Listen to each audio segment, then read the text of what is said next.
Beaucoup d'hommes seuls, des Européens, viennent ici profiter d'une prostitution low cost. Dans les rues d'Elleville, la petite capitale de l'île, ces vacanciers un peu particuliers s'affichent au grand jour avec de très jeunes filles. Et cela ne choque personne. Mais qui sont ces hommes et ces jeunes femmes que l'on voit partout sur l'île? Pour le savoir, je décide de m'installer à l'une des terrasses du centre d'Elleville. Visiblement, ces hommes ont leurs habitudes ici. Ils se font même aborder ouvertement par de jeunes femmes. Je les filme en caméra cachée.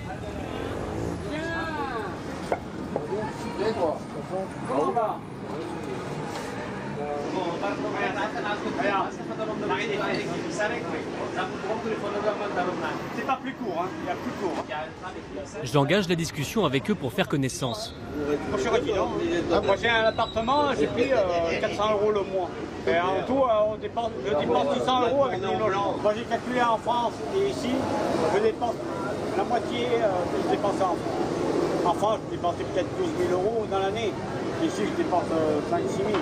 Je ne paye pas l'électricité, je ne paye pas l'eau, j'ai une femme de ménage. Ces hommes, ce sont des résidents. Ils partagent leur vie entre la France et Nosy-Be. On les appelle les Vasas, le terme qui désigne les Occidentaux à Madagascar. Parmi eux, on compte plus de 700 Français qui vivent ici à l'année. Ceux-là aiment se vanter de leur succès auprès des femmes. Moi, le budget, c'est les femmes et la boisson. Ouais, voilà. La petite là, elle était avec moi toute la nuit. Et ce matin, elle est partie ce matin. Et j'en avais une autre une heure après. Et je donne 25 000 francs, 5 000 arrières. 5 000 arrières, à peine 2 €. C'est le prix à débourser pour passer une nuit avec une jeune femme à Nosy-Be. Autant dire une misère pour ces Vasas, venus profiter de leur retraite sous le soleil malgache.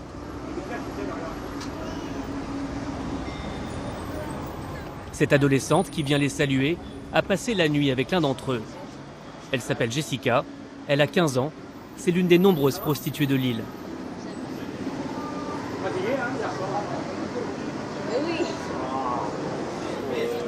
Je profite de l'occasion pour l'accoster. Elle accepte aussitôt de m'accompagner. Bonjour. Ça va? Elle indique au chauffeur de ce tuk-tuk l'endroit où elle se rend régulièrement avec ses clients. Elle semble contente d'avoir déniché un client pour la matinée. C'est à l'écart de la route principale, au bout de ce chemin en terre, qu'elle m'emmène. Face à nous, un vaste bar-hôtel-restaurant. À cette heure, il est désert. Nous sommes accueillis par la patronne, ravie de l'aubaine. Elle m'invite aussitôt à visiter ses chambres. Le jeune âge de Jessica ne semble pas la gêner. Là, c'est les malgaches. 5 000 arrières les places. Un point d'eau qui marche, robinet. Ces cases sont réservées aux malgaches. Visiblement, les touristes comme moi ne sont pas les seuls clients ici. Ces chambres de passe coûtent l'équivalent d'1,50 € de l'heure, auquel il faut rajouter 3 €. C'est le maigre salaire que réclame Jessica pour pouvoir subsister. Pour les touristes, c'est un peu plus loin qu'il faut se rendre. Là, il y a le machin, douche, ça sent encore la peinture. C'est tout neuf. Oui, il n'y a pas longtemps. Et là, c'est le... Là, vous mettez les touristes. Pour tout le monde qui paye, c'est qui paye. Ouais. Voilà. Et c'est combien de l'heure? Ici, par contre, 15 000 arrières. 15 000 C'est vraiment à l'heure. Mais au bout d'une heure, il y a 10 000 arrières supplémentaires. Là, c'est vraiment à l'heure. Pour ça que moi, je propose toujours. Bon, après, quand ce sera réservé, on ne pourra pas faire les passes, mais quand c'est libre, on peut faire passer les gens. À Nosy-Be, le business du sexe fonctionne à plein régime. Il fait même partie du décor de l'île. Ce sont surtout ces jeunes filles comme Jessica qui font désormais sa triste réputation. Merci. Au revoir. Près d'une mineure sur deux serait en situation de prostitution selon une étude d'Amnesty International. Mais comment expliquer ce phénomène? Pour le savoir, je poursuis mon enquête à l'intérieur des terres, un peu à l'écart des plages. Dans ces villages, on manque souvent de tout. Ici, comme dans l'ensemble du pays, on estime que 90% de la population vit en dessous du seuil de pauvreté. Alors dans de telles conditions de vie, Il est difficile de refuser l'argent des Vaza quand l'occasion se présente. C'est souvent l'unique espoir de subsister.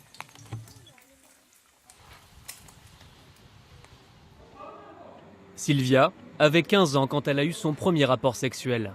C'était avec l'un d'entre eux. Ma mère est vendeuse sur le marché et elle n'a pas beaucoup d'argent. Elle vend des brochettes pour nous élever. Nous sommes 4 frères et sœurs et elle n'est pas mariée. Elle fait ça pour nous élever. Elle a du mal à gagner sa vie, à nous nourrir. C'est pour ça que je l'ai fait. Pourtant, il ne m'a donné que 300 000 francs malgaches. Je dis à ma mère que j'ai vraiment envie de vivre avec un Vaza. Mais qu'en attendant, je suis parfois obligée de me prostituer, car on n'a pas de quoi vivre. C'est vrai, j'aime les Vaza et j'en cherche un. Il y a des Vaza qui proposent de coucher d'abord et promettent de se marier ensuite. Là, je suis d'accord.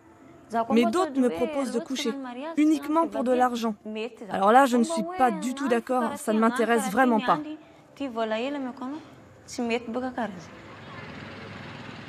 En matière de lutte contre la prostitution des mineurs, Madagascar a ratifié toutes les conventions internationales. La loi malgache réprime sévèrement le tourisme sexuel. Les peines encourues vont de 5 à 10 ans de prison. Pourtant, sur le terrain, ce genre de pratique est rarement sanctionné. Pour comprendre pourquoi, j'ai pris rendez-vous avec le commandant de la compagnie de gendarmerie de Lille, le chef d'escadron Tiana. Il ne suffit pas qu'on voit une personne, un touriste, dans un bar, être accompagné d'une fille pour que l'infraction soit consommée. Parce qu'il faut que les éléments constitutifs de l'infraction, si vous voulez, soient réunis. Donc on fait les contrôles. C'est vrai qu'à première vue, c'est assez difficile de voir si la fille est mineure ou pas. Donc la première chose à faire, c'est de contrôler son identité. Des fois, on est induit en erreur, on contrôle l'identité, on a l'impression que la fille, elle a pas plus de 15 ans. Après, elle nous présente une pièce d'identité qui est réglementaire. Donc, nous, tant qu'elle a une pièce d'identité, nous, on ne peut rien faire. Il n'y a pas d'infraction, ils ont le droit d'être ensemble. À en croire le commandant Tiana, il est difficile de prendre en flagrant délit et interpeller ces vacanciers sans scrupules. Quand il y a une plainte traitée chez nous, des fois, il apparaît clairement qu'il y a quelque chose de pas net dans l'attitude des parents. Mais la tendance, c'est toujours à ce que ces parents-là protègent la personne en question, la personne soupçonnée, le prévenu. Non, mais ce monsieur-là, il paie les collages de notre petite. Non, c'est un père pour nous, il est là pour ça. Alors, c'est toujours le cas. À 80% des cas, c'est ce qui se passe. Alors, nous, on comprend que c'est toujours le problème, c'est un problème social. Hein. C'est toujours lié avec cette notion de pauvreté accrue et manifeste ici à Nouzbé. J'ai rencontré l'un de ses parents pour qui le Vaza incarne l'espérance d'une vie meilleure. Il vit dans cette cabane avec sa famille, isolée du reste de la communauté, au milieu de la forêt. Marié, il est père de 6 enfants. Ses 2 filles aînées sont parties s'installer à Antananarivo, la capitale. Je pense que si mes filles sont avec des Vaza, c'est qu'elles le veulent bien. Elles me disent que les Vaza ont tous de l'argent et ça, tous les Malgaches le voient.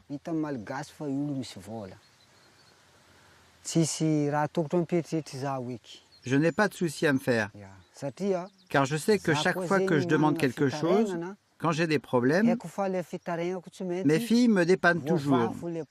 Elles ont toujours un peu d'argent pour moi. C'est pour ça que je ne les empêche pas d'être avec des Vaza.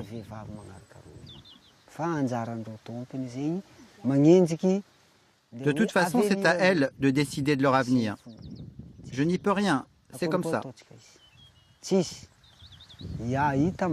Les Vaza, on voit bien qu'ils sont vraiment différents de nous. Ça se voit tout de suite que les Malgaches qui sortent avec eux ont une vie différente. C'est en tout cas ce que je remarque ici à Nosy-Be. Moi, je suis content car tant que mes filles sont avec un Vaza, je sais que j'aurai toujours de l'argent. J'aurai ma part. Au cours de cet entretien, je découvre une réalité aussi complexe que désespérante. Ici, il est courant que les parents encouragent leurs filles à se prostituer. Certains dénoncent cette pratique. C'est notamment le cas ici au réseau de protection de l'enfance, où l'on condamne les parents qui rêvent de vasa pour leurs enfants.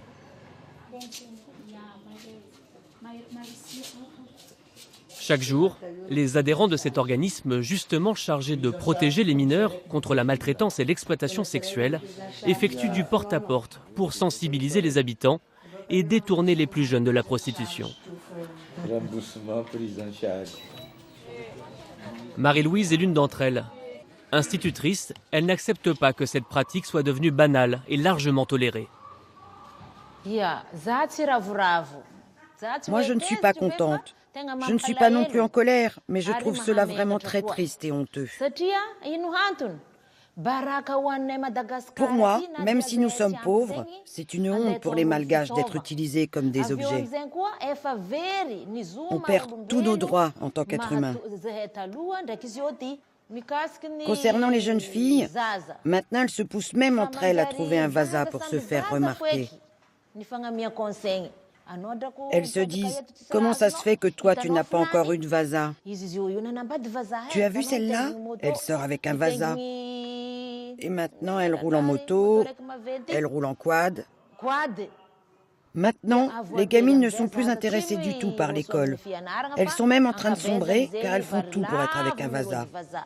Les enfants malgaches racolent maintenant en tenue légère à demi-nus dans les rues.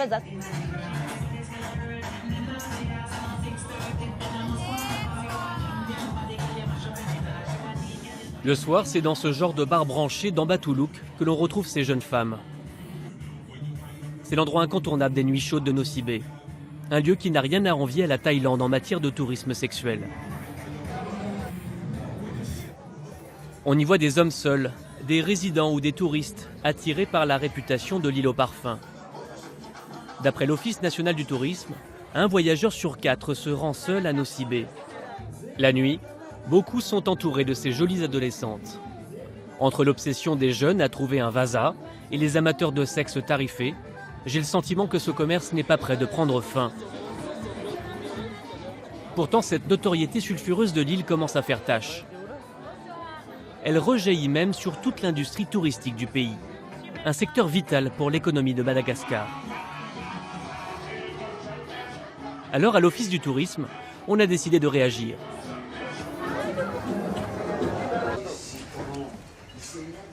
Géraldo est l'adjoint au directeur de cet établissement.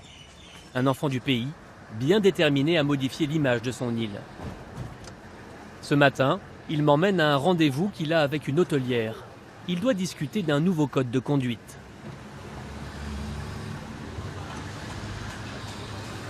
Le code de conduite, c'est un engagement des opérateurs sur les faits pour promouvoir leur hôtel par rapport à la lutte contre l'exploitation sexuelle des enfants.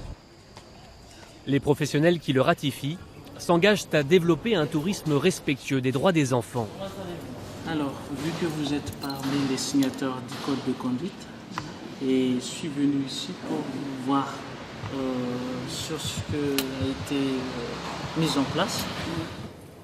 À Nosy Be, ils sont déjà plus de 200 signataires comme cette hôtelière à l'avoir adopté. Ils s'engagent désormais à refuser l'accès de leur chambre aux mineurs et à sensibiliser les clients. Nous avons signé le code de conduite parce que ça c'est protection de nos enfants malgaches. Parce que moi, je suis malgache. S'il n'y en a pas de code de conduite, il n'y en a pas de la loi pour interdire les mineurs avec les touristes. C'est pas comme ça nous vivons à Madagascar. Si les clients mènent des filles, il faut signaler tout de suite à la police ou à la gendarmerie. Parce qu'il y a des numéros verts qui est déjà affiché tout dans le coin, dans la chambre. Merci beaucoup. Mais pour ces hôteliers, il n'est pas toujours facile de refuser cette clientèle. Alors pour accélérer la prise de conscience, Géraldo multiplie ses visites. Un travail de longue haleine qui commence tout juste à porter ses fruits. Alors l'affiche, c'est juste là. Là, vous pouvez voir leur engagement et signature par rapport à la lutte contre l'exploitation sexuelle des enfants. Vous êtes confronté à ce problème, madame? Avant, oui. Mais là, en ce moment, on a réglé ça. On a essayé de mettre déjà des barreaux pour mieux vérifier. Et on est plus prudent qu'avant, quoi. Parce que là, ça fait 4 ans qu'on est ouvert. Et on a déjà vu des choses. Et c'est pour ça qu'on essaye d'améliorer les choses. Sur l'île, ce sont ces images qu'on aimerait ne plus voir. Pourtant, la situation ne fait qu'empirer. Être avec un vasa, c'est signe de prestige et de réussite sociale aux yeux de tous. Cela fait désormais partie de la culture locale. Les associations engagées dans ce combat tirent le signal d'alarme. Il faut dire que les jeunes filles de l'île tombent de plus en plus jeunes dans la prostitution, aux alentours de 13 ans en moyenne. Il y a urgence à lutter contre cette pratique. À Nosy Be, on estime que 40% des mineurs connaissent leur première relation sexuelle en se prostituant.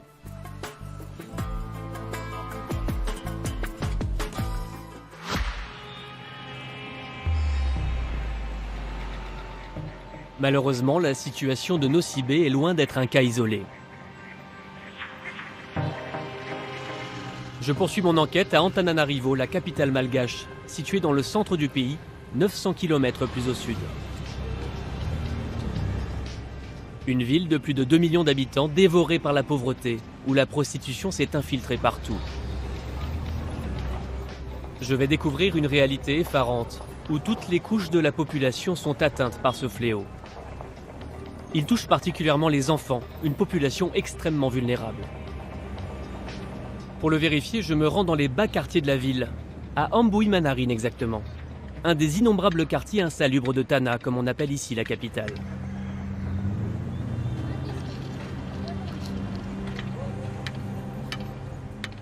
Ce matin, j'ai rendez-vous avec le docteur Esther, une figure de la ville, la fondatrice de l'association des femmes samaritaines.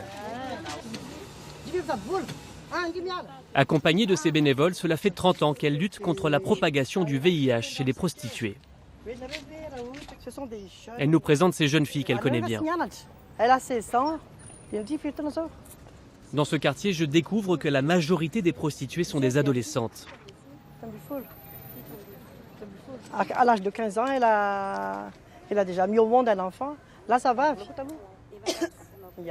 Sa mère a pratiqué la même profession. Et actuellement, elle est déjà assez âgée. Et c'est sa fille qui continue son travail. Sa mère, elle est silveuse.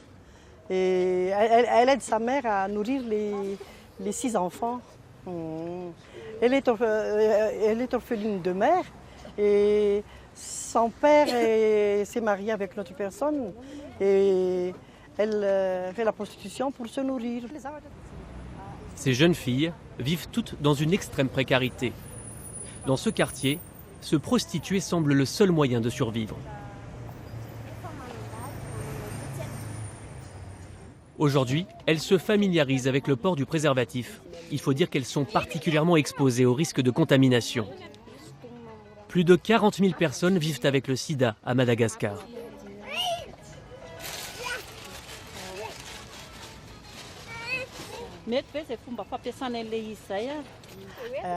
Elles sortent dans les rues et puis elles amènent leurs clients ici alors après. Natacha, une de ces jeunes prostituées, propose de me faire visiter l'endroit où elle vit. Sa cabane se trouve derrière ce mur. C'est ici qu'elle reçoit ses clients. Je découvre un véritable taudis que les hommes du quartier connaissent très bien. Natacha insiste pour me décrire son quotidien en toute innocence. Ses clients sont exclusivement malgaches. Beaucoup sont des habitués. C'est là qu'on parle. Le client me demande le prix. Et moi, je lui dis que c'est 5 000 arias. Je prends d'abord l'argent.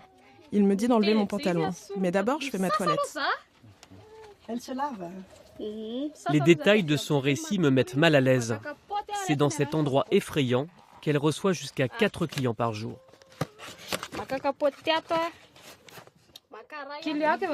La plupart de mes clients, ils viennent directement me voir dans ma cabane.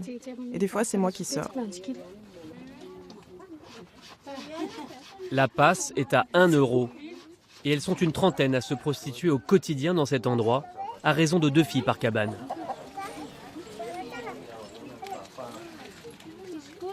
C'est le cas de cette autre adolescente de 16 ans.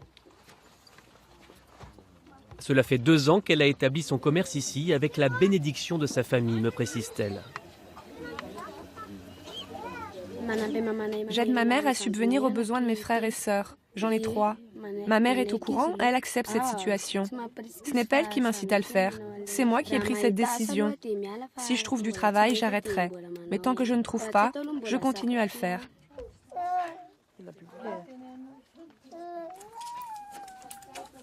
Pour ces jeunes filles, se prostituer semble être l'unique solution pour subvenir à leurs besoins et à ceux de toute leur famille. Ces gamines sont déscolarisées depuis longtemps et beaucoup sont déjà mamans.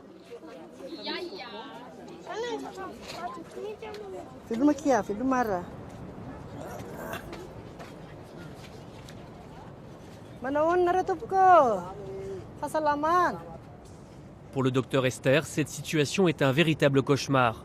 Elle pointe le manque de réaction des autorités. C'est triste, on n'est pas loin de la civilisation, des hauts responsables. Mais tout dépend donc vraiment, est-ce que tout le monde fait leur travail? Est-ce que chacun fait son travail de tout son cœur?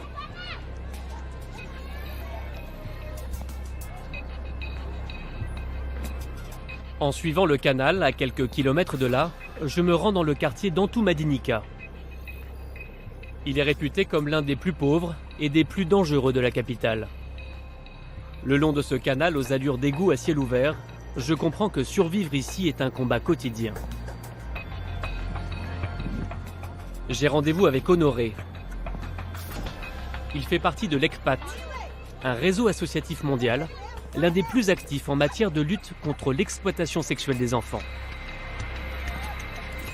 Aujourd'hui, il a rendez-vous avec des jeunes du quartier qui ont créé leur propre association, au sein de ce qu'ils appellent un kiosque, un lieu d'accueil et d'écoute. Il m'a proposé de l'accompagner.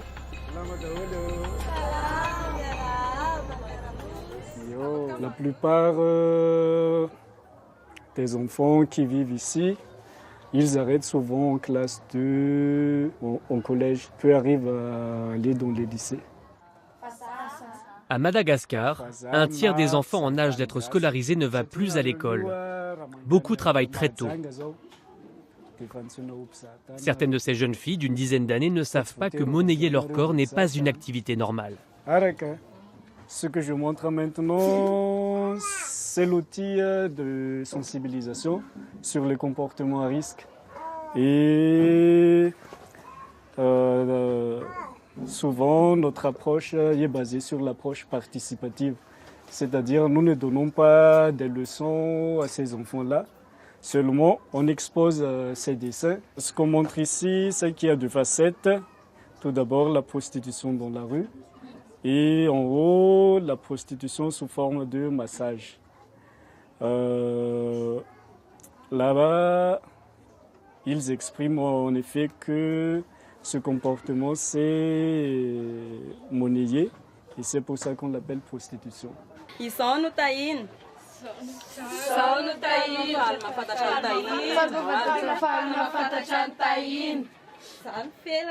Taïna, Sambatra et Felana habitent le quartier. Elles sont éducatrices et connaissent parfaitement le parcours qui mène à la prostitution. Un chemin qu'empruntent beaucoup de jeunes ici.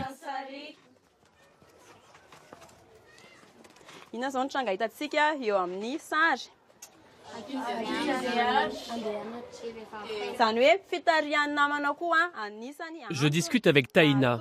Elle est étudiante et quand elle n'est pas sur les bancs de l'université, c'est ici qu'elle passe son temps libre.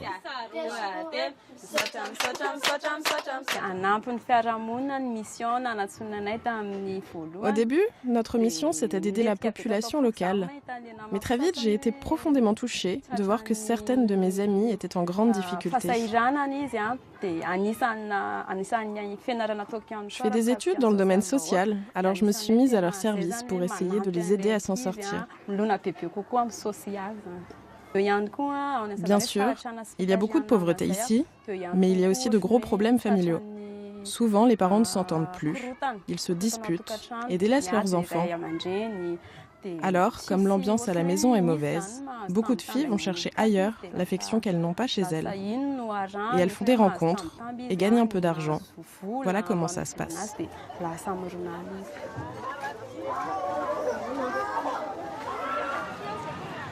Je me rends compte que pour cette jeunesse en grande difficulté, sans repère ni éducation, se prostituer représente l'unique solution au manque d'argent.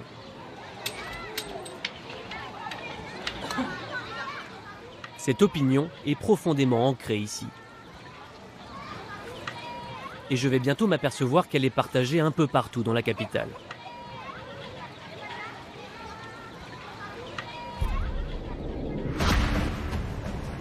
La prostitution a gangréné tous les quartiers.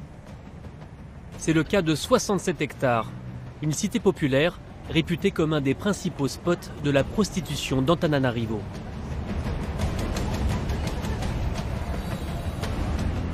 Ici, on trouve de tout. Tout s'achète et tout se vend. Devant les bars et les gargotes de ce quartier, les adolescentes se vendent en toute impunité avec la complicité des propriétaires de ces établissements.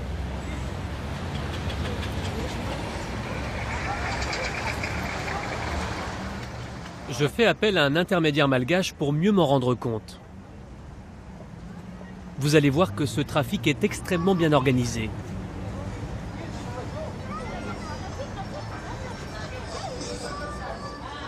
Il suffit de pénétrer dans ce bar, comme il en existe des centaines à 67 hectares.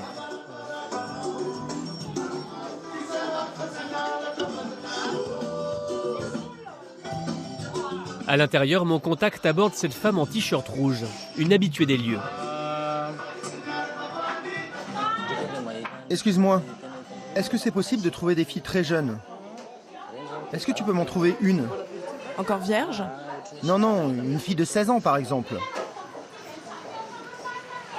Oui, il y en a, mais elles sont dehors que la nuit. Il y en a déjà peut-être qui sont dehors là, non?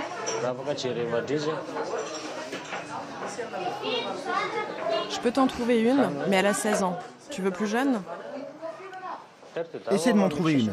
Je te donne de l'argent si tu m'en ramènes une. 15 ou 16 ans maximum. Allez, vas-y et je te donne de l'argent. Ok, attends-moi là.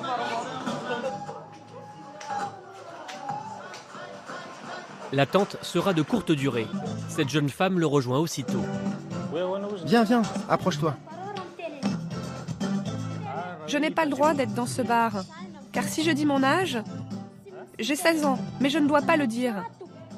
Donc si on me le demande, je dis que j'ai 18 ans, parce que c'est interdit pour les mineurs ici. L'adolescente connaît bien le propriétaire de ce bar. Elle sait qu'ici, elle ne craint pas grand-chose. Et si on prend une chambre, où est-ce qu'on va? Juste là, c'est 10 000 francs malgaches. 10 000? Et il n'y a pas de problème, puisque tu n'as pas de carte d'identité? Non, pas du tout. J'ai juste à prendre la clé, c'est bon. Si tu es d'accord, je vais prendre la clé et je t'attendrai là-bas. Au-dessus de ce bar, le propriétaire a aménagé une chambre de passe qu'il loue moins d'1 euro. Elle est pour l'instant occupée, alors il faut patienter. Moi, mon job, c'est de te donner du plaisir. Et je ne suis pas chiante. Cette femme et son client viennent de libérer la chambre. Elle est située au fond de ce couloir, à l'étage. Le patron nous donne le feu vert pour monter. Dans la chambre, la jeune femme explique l'accord qui la lie au propriétaire. Est-ce que tu verses une partie de ton argent ici, pour éviter le problème d'être mineur? Non, mais quand je gagne un peu plus, je laisse au patron un petit quelque chose pour entretenir la relation. Est-ce que ça t'est déjà arrivé que des clients refusent de mettre un préservatif? Oui, s'il me donne beaucoup plus d'argent, je n'en utilise pas. Mais s'il n'y a pas beaucoup d'argent, je refuse de le faire sans. Sinon, on utilise toujours des préservatifs, parce que si je chope une maladie, l'argent qu'il m'a donné, ce ne sera pas suffisant pour me soigner. Ici, malgré l'interdiction, les mineurs peuvent travailler en toute tranquillité, qu'importe l'âge. Elles représentent une source de revenus importante pour les patrons de bars, de véritables proxénètes.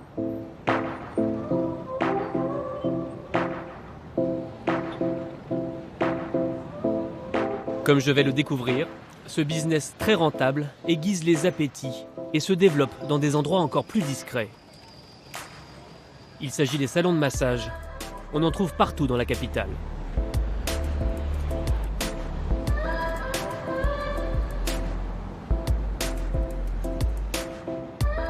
Les journaux regorgent de petites annonces où des jeunes femmes vantent leurs prestations. Je remarque qu'elles sont particulièrement explicites.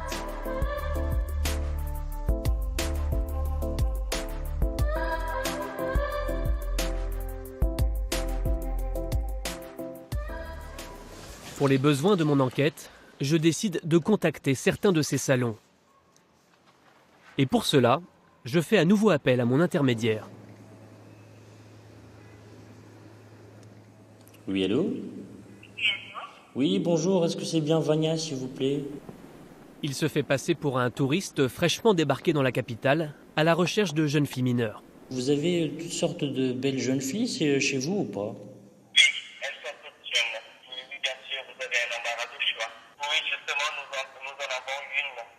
D'accord. Et... Vous pouvez venir ou sinon on peut la faire venir chez vous si vous voulez, tant que vous avez le choix. Je vais appeler tout de suite la fille, hein. D'accord ? D'accord.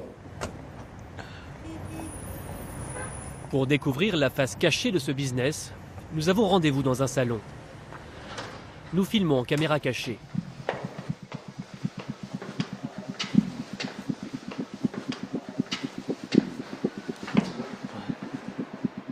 Je suis accueilli par le patron que nous avons eu au téléphone. Bonjour. Bonjour. J'avais rendez-vous. Je suis Jean-Jacques. Alex. Bonjour. C'est moi. Enchanté. C'était la fille quand je t'ai parlé. Elle n'a pas l'habitude. D'accord. C'est une première fois avec un bazar ? C'est sa première fois avec un bazar. Hein ? Elle a envie d'essayer avec un étranger. Dans ce genre d'endroit, rien de plus simple que d'obtenir les faveurs d'une mineure de 17 ans. Je vais aller encore plus loin et faire une demande encore plus immonde. Elle est encore mineure et je croyais que ça va, mais là ça va pas du tout, donc je vais essayer de faire mon max alors. Elle ne travaille pas ici, je la fais venir exprès uniquement pour vous, mais je vois que votre demande, j'ai pas réussi à vous satisfaire, donc je vais essayer de faire le max. Je vais essayer de trouver 15 ans maximum, de taille petite comme vous voulez, et je vous appellerai dès que je la trouve. Aucune exigence, aussi ignoble soit-elle, ne rebute le proxénète. Il semble prêt à tout pour satisfaire le client. Alors abuser d'une gamine de 15 ans fait donc partie des prestations qu'il propose sans état d'âme.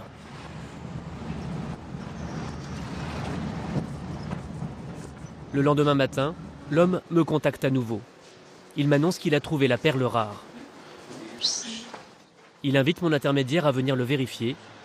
Il filme en caméra cachée. Tu t'appelles comment ? Hein ? Lali. Tu as quel âge ? 15 ans. 15 ans ? 15 ans, ça 14. T'as déjà essayé avec un voisin ou pas ? Non. Pas encore ? Avec Alexandre ? Dis-moi, je peux la prendre en photo ? Vas-y, il n'y a pas de souci. Tu peux faire la photo. Je prends quelques photos pour montrer au Vaza.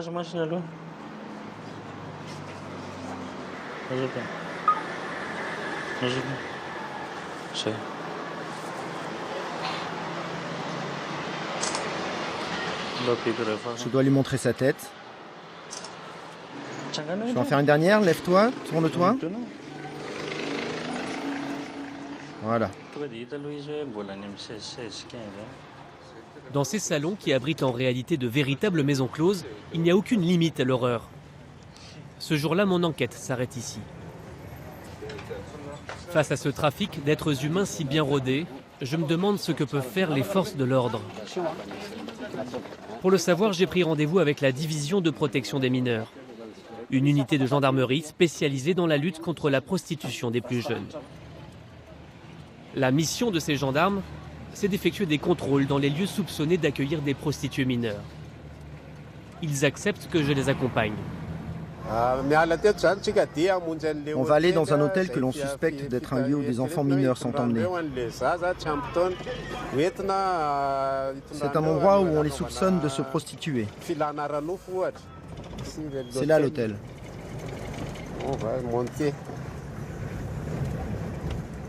C'est là où il y a des bungalows.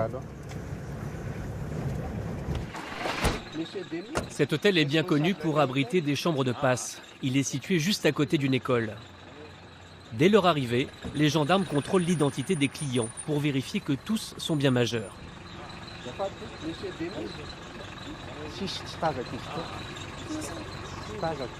Jusque-là, rien d'anormal. Alors, le lieutenant Eugène décide d'inspecter les chambres. Voilà les bungalows. Ça, c'est les bungalows. C'est là où les gens dorment. Le gardien de l'hôtel les accompagne. Il assure que toutes sont inoccupées. C'est ça la chambre? Il y a un lit, des sanitaires, dont une douche et un WC. Et il y a combien de personnes par chambre? 2 personnes. Dans le cas où des mineurs se présentent ici, que faites-vous? On les arrête tout de suite là-bas. C'est-à-dire, comment vous les arrêtez? On demande premièrement les pièces d'identité des clients et s'ils ne l'ont pas sur eux, on leur dit qu'on ne peut pas leur donner de chambre. Il reste une dernière chose que souhaite vérifier absolument le lieutenant Eugène. C'est le registre de l'hôtel, le document dans lequel sont enregistrés tous les clients. C'est une pièce administrative qu'il est obligatoire de tenir à jour. C'est comme ça, c'est la loi. Mais problème, celui-ci n'indique aucun client depuis plus d'1 mois. Normalement, le cahier du logeur sert à enregistrer toutes les personnes qui entrent ici tous les jours. Avant même d'entrer, vous devez le noter dans le cahier, autrement ce que vous faites est fictif. Ce n'est pas bon du tout. Il faut noter tous les clients. Maintenant, si on doit chercher quelqu'un qui est passé ici ce mois-ci, on ne va pas le retrouver dedans. Un cahier vide, c'est ce genre de négligence que les gendarmes traquent. D'autant que le lieutenant Eugène m'indique qu'il soupçonne cet hôtelier de ne pas le remplir délibérément. À mon avis, ils ont sûrement un deuxième registre. Et celui qu'ils nous ont montré sert certainement de brouillon. Car peut-être qu'il y a des clients qui souhaitent garder l'anonymat. Comme ça, s'il y a un contrôle, leur nom n'apparaîtra pas. Ce n'est pas que ces personnes soient clandestines ou dans l'illégalité, mais c'est parce qu'elles ne veulent pas qu'on les reconnaisse et qu'on sache qu'elles sont allées à cet endroit. Alors pour faire cesser ce genre de pratique, le propriétaire sera convoqué dès le lendemain. Il devra très vite s'expliquer sous peine d'amende.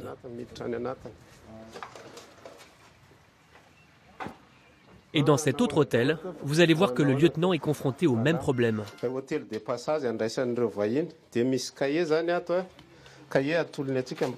Quant aux cartes d'identité, elles ne sont même pas vérifiées.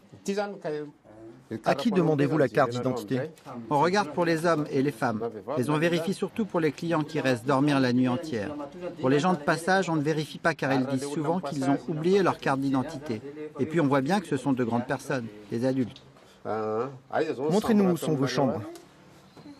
Vous en avez combien? Mais ce qui intrigue le lieutenant Eugène, ce sont plutôt les chambres situées à l'arrière. Elles sont sans confort et sont dédiées à la prostitution. Rien ne l'interdit. Elles se louent 5 000 ariars pour 3 heures. Un prix qui monte à 10 000 ariars pour la nuit complète, environ 3 €. Aujourd'hui, les gendarmes ne remarquent rien d'illégal. Il n'y a aucun client dans l'hôtel. On est surtout venu ici pour la protection des enfants et contre l'exploitation sexuelle. On n'a rien constaté de tel aujourd'hui, mais si ça avait été le cas, on vous aurait poursuivi immédiatement. C'est pour ça qu'on vous a demandé tout à l'heure si ces enfants étaient les vôtres. Donc, c'est en même temps un avertissement pour les prochaines fois.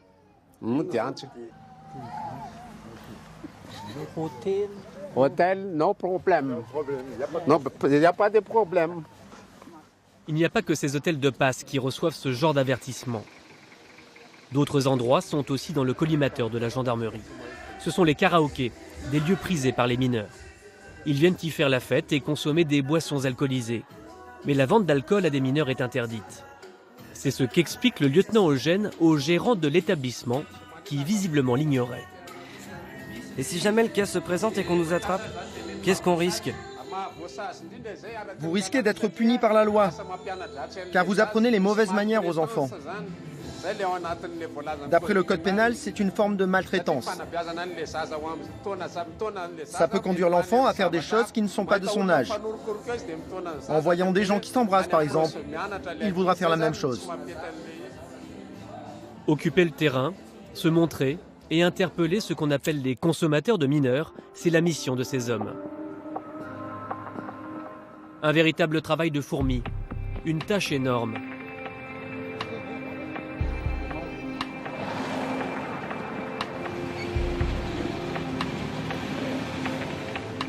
Car dès que la nuit tombe, les trottoirs d'Antananarivo sont envahis par la prostitution. Elle se pratique aux yeux de tous, impossible d'y échapper ni de l'ignorer.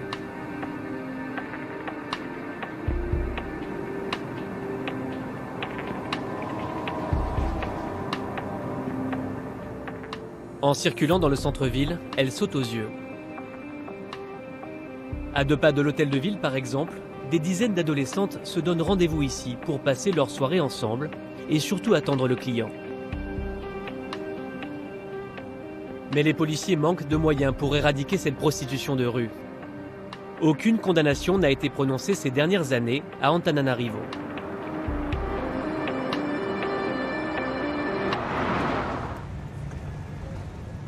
Plus grave, je vais découvrir que ce commerce omniprésent dans la capitale est en pleine mutation. Car avec le développement des nouvelles technologies, une nouvelle forme de prostitution est en train de se répandre. Elle touche désormais la génération connectée à Internet, qui cherche ses clients sur les réseaux sociaux. Je retourne dans le quartier de 67 hectares, dans ce cybercafé, pour interroger le gérant sur cette nouvelle pratique très prisée, qui consiste à se dénuder devant les écrans d'ordinateur. Il s'appelle Rouva, et cela fait 2 ans qu'il est installé ici. Il me raconte comment il est confronté à cette nouvelle clientèle. Elles le font devant tout le monde, mais en général, cela se passe le soir. Il n'y a pas grand monde ici le soir. Et puis dans notre cyber, nous avons quelques coins relativement calmes. Elles s'installent souvent sur ces places et non pas sur celles qui se trouvent au beau milieu de la salle. En général, les cyber ferment entre 20h et 21h. Il n'y a plus grand monde à ces heures-là. C'est pendant ce créneau horaire qu'elles se dénudent. Rouva me montre l'endroit que réclament ses clientes. Et ce poste, il y en a beaucoup qui en demandent parce qu'ici c'est isolé. Les sons de là-bas ne peuvent pas le voir. Chez nous, on refuse pour une raison morale. On n'accepte pas qu'on puisse vivre d'argent sale. En plus, dans notre quartier, beaucoup de jeunes sont déjà abîmés par ce fléau. On ne va quand même pas en plus en rajouter. C'est pour ça qu'on refuse.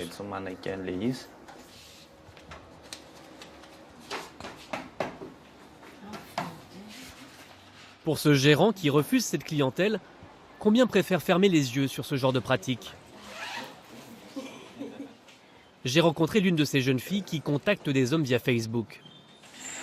Elle se fait appeler Cerise, elle a 17 ans. Elle m'explique comment elle s'est lancée dans ce business. La première fois, c'était pour l'enterrement de vie de garçon du marié et il y avait plusieurs invités. On avait chacune notre client Au début, il était prévu que je danse simplement pendant le show. Mais en fait, après, il y a eu aussi une demande de prostitution. C'est comme ça que ça a commencé. Ça s'est passé le soir. Je ne pouvais pas rentrer chez moi, donc j'ai accepté. Comme ça se passe toujours en soirée, mes parents m'ont grondé et c'est pour ça que j'ai arrêté. Alors j'ai continué en passant sur Twitter et sur Facebook. C'est mon amie qui m'a dit « Ce Vasa-là, il a envie de coucher avec toi ». Elle lui a donc envoyé ma photo. Le Vasa lui a dit « Ok, elle me va ». Il m'a demandé après en ami et j'ai accepté. Il m'a dit « Tu es l'ami d'un tel, n'est-ce pas ?» J'ai répondu que oui. Il a dit ensuite « Ton ami m'a déjà parlé de toi ». Et je lui ai dit « Tu me conviens. Est-ce qu'on peut se voir à l'hôtel et je te propose telle somme d'argent ?» Je lui ai répondu « D'accord ». Et j'ai fixé le rendez-vous le matin, car c'est le seul moment où je peux. Pourtant, Cerise ne manque de rien. Elle est lycéenne et ses parents subviennent à tous ses besoins. Je découvre avec surprise qu'elle se prostitue pour se faire de l'argent de poche, tout simplement.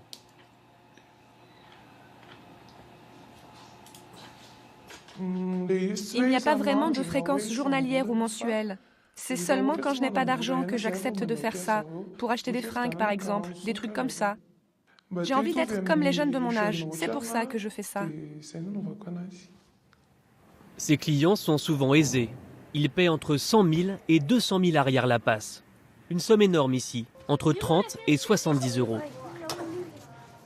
Des lycéennes qui se prostituent sur Internet pour s'acheter des vêtements à la mode ou un portable dernier cri, c'est la nouvelle tendance à Madagascar. Je retourne voir Honoré de l'association ECPAT. Il est considéré comme l'un des meilleurs spécialistes en matière de cyberprostitution. Il étudie le comportement de ces ados sur les réseaux sociaux.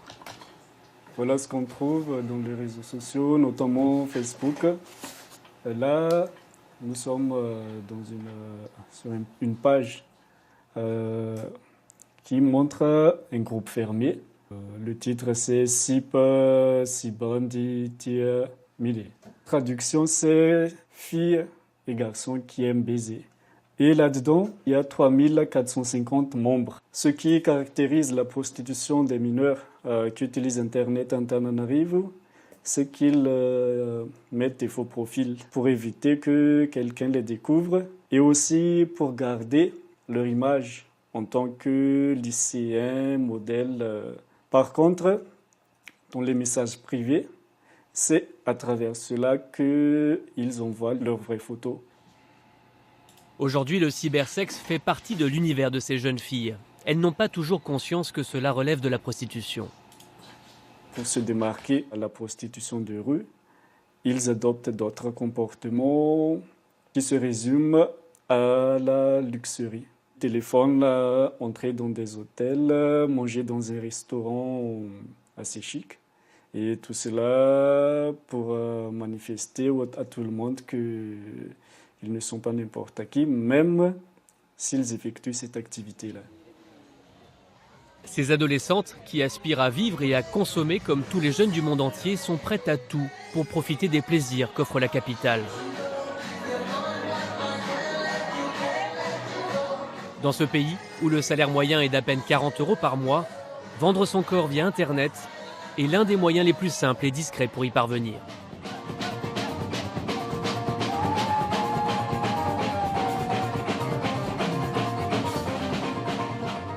Dans ces conditions, difficile de lutter contre l'expansion de cette calamité. Alors Eugène et ses hommes auront-ils les moyens d'éradiquer la prostitution ? Natacha, Jessica, Lali et les autres pourront-elles survivre? Comment Esther, Honoré et Marie-Louise peuvent-ils convaincre ces jeunes filles qu'un autre avenir est possible et que la prostitution n'est pas une fatalité?